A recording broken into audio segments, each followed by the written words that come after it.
Reporter David Lumb, who's at the Magistrates Court for us. So what happened? Yeah, hi Simon. It's less than an hour that David Beckham left Bromley Magistrates Court here. He was wearing a grey suit, white shirt. He was greeted by a large number of press and media who were keen to take his picture. And the court heard that this incident took place on November 21st last year in the West End part of London. He was spotted by a member of the public. Geraldine, this is a case that's had international interest. National Action may not have been a huge organisation. Police believe fewer than 100 members globally. Having said that, it was well organised with members who were committed and determined to spread racial hatred. Well, they've been delivering these mass vaccinations for the past 3 weeks now at the Kassam Stadium. It was the first mass vaccination site in this region. We're used to seeing East Midlands Airport nice and busy, but when was the last time you saw this passenger terminal looking like this? Airports across the country have been affected by the coronavirus outbreak, but here, unlike a lot of other airports, they've been able to weather the storm to an extent because of the large number of cargo flights. It's the kind of thing that will benefit the individual force, the officer, the taxpayer. You heard a couple of ideas there in my package. One of them is this police covenant. Yeah, I mean, absolutely, Simon. I've been to see Ella Markham at her home in Middleton Cheney in Northamptonshire this morning. And she's a Tottenham Hotspur fan, and she's found herself at the centre of a media storm this week after her dad Neil posted this video on social media.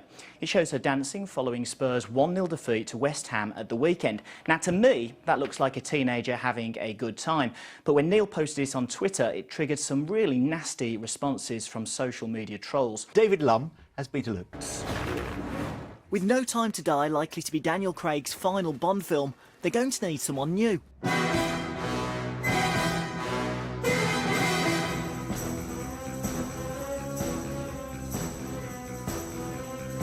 Someone suave, someone dynamic. Whoa, Q, what's happened to the car?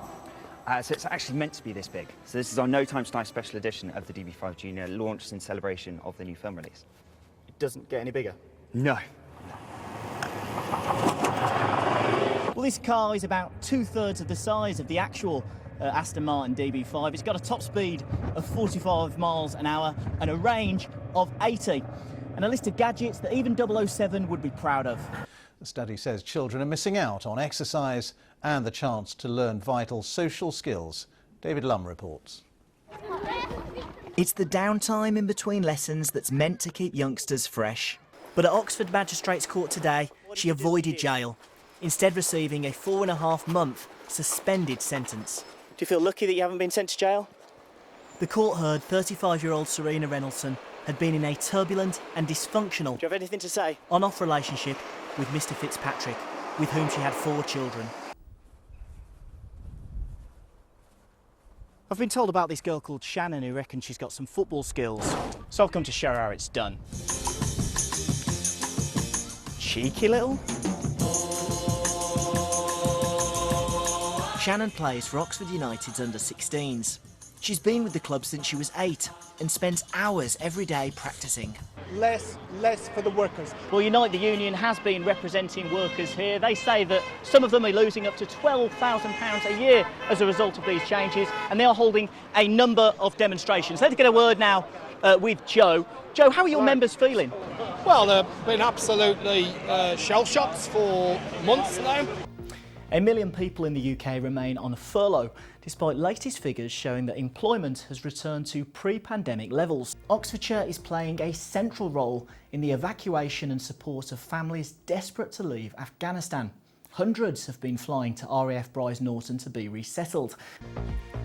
Good evening and welcome to East Midlands Tonight. I'm David Lumb.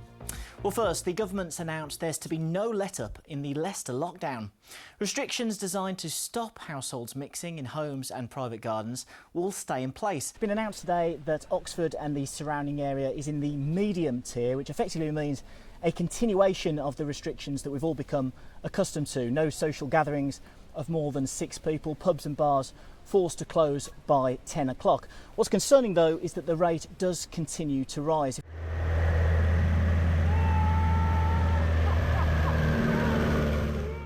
This is just one of the activities people can pay for at an event in Bicester next month. Well, Jerome, if this doesn't get you in the Christmas spirit, I don't think anything will. This is a bit like your house, isn't it?